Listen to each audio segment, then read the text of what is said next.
Oh, I'd like to thank the Nisenan and Miwok nations for allowing us to be here on their beautiful land today. My name is Mahka Blu Wakpa.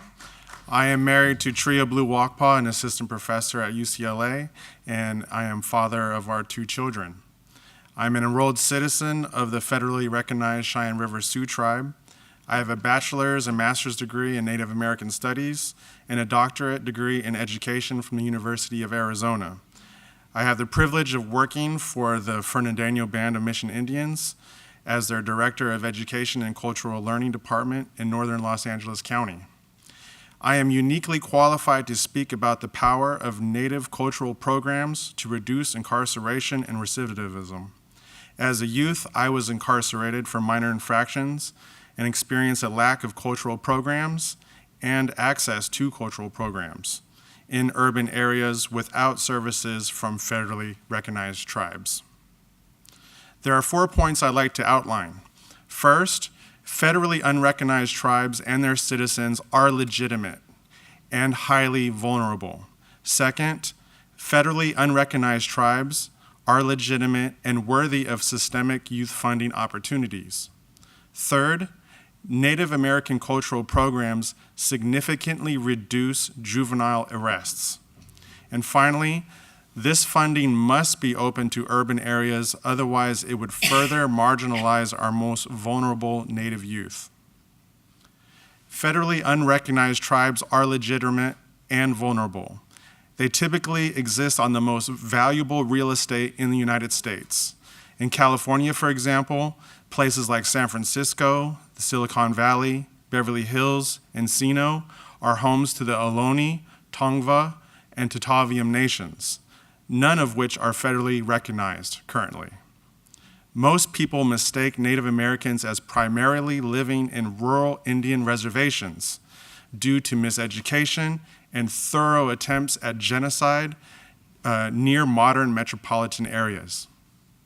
Actually, over 90% of Native Americans in California live outside of reservations and their tribal service areas, primarily living in urban areas.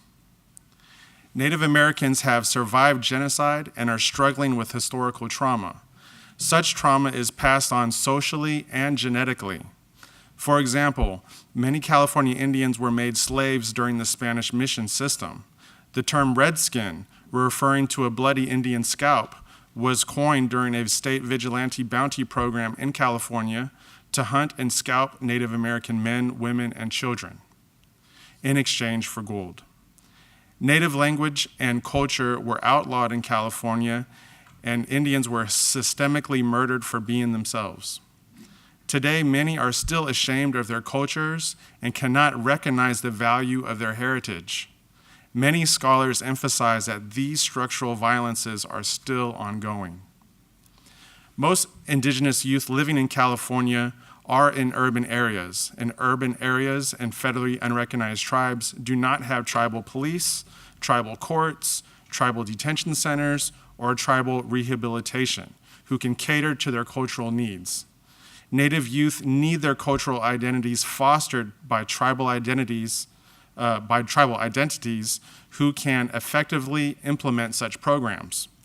Native Americans living in urban areas are in critical need for cultural access, yet are unable to qualify for significant federal funding due to their lack of federal recognition. These failed systems result in a concentration of Native Americans living in urban areas where they cannot adequately coordinate, access cultural programs, or rehabilitate from high rates of depression and substance abuse rooted in historical trauma. Federally unrecognized tribes are legitimate. The federal government recognizes their tribal acknowledgement is flawed, and it's reviewing over 400 applicants for recognition, including the tribe I work for. There are other ways tribes are determined to be legitimate outside the scope of federal recognition. The criteria we propose is determined by California's Native American Heritage Commission, an assembly of California Indians appointed by the state governor. Tribes who are indigenous to valuable real estate and politically excluded from federal recognition are included by the esteemed commission. Native American cultural programs significantly reduce juvenile arrests.